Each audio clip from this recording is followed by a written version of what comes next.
السلام علیکم ناظرین، آج ہم آپ کی خدمت میں ایک اہم سوال لے کر حاضر ہوئے ہیں کہ حضرت امیر المومنین علیہ السلام کی نگاہ میں تقویٰ کیا ہے۔ اور ہمارے ساتھ موجود ہیں محمد رضا مہدی مادری صاحب۔ ہم ان سے پوچھیں گے کہ حضرت امیر المومنین علیہ السلام کی نگاہ میں تقویٰ کیا ہے۔ بسم اللہ الرحمن الرحیم۔ آپ نے بہت اچھا سوال کیا کہ امیر المومنین حضرت علی بن ابی طالب علیہ السلام کی نگاہ میں تقویٰ کیا ہے۔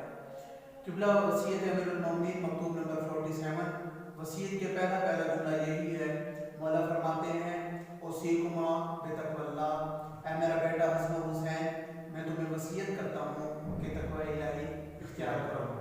پھر مولا نے فرمایا اوصیکما وجمیع ولدی وَأَهْلِ وَمَنْ بَلَغَ کتابی، اے میرا بیٹا حسن حسین میں تمہیں وصیت کرتا ہوں، اپنی تمام اولاد کو کرتا ہوں اور اپنے تمام کنبے کو یہ وصیت کرتا ہوں، اور جس جس تک میرا یہ پیغام پہنچ رہا ہے میں علی اس سے وصیت کرتا ہوں کہ تقوی الہی اختیار کرو۔ امیر المومنین نے یہ تقوی کی وصیت کی، اور علماء جو تقوی کی مختصر سی تعریف بیان کرتے ہیں وہ یہ ہے کہ اطاعت خداوندی کو بجا لانا اور معصیت خداوندی سے اجتناب کرنا۔ تقوی اس کا نام نہیں کہ انسان مسجد میں چلا جائے، باقاعدہ طور پر نماز پڑھے، روزہ رکھے، قرآن کی تلاوت کرے، یہ بھی ضروری ہے، لیکن اس کا نام تقوی نہیں۔ بلکہ جب انسان کوئی فعل انجام دینا چاہتا ہے اس وقت انسان کے ذہن میں یہ ہونا چاہیے کہ آیا جو فعل میں انجام دے رہا ہوں اس سے میرے آقا و مولا راضی ہے یا نہیں۔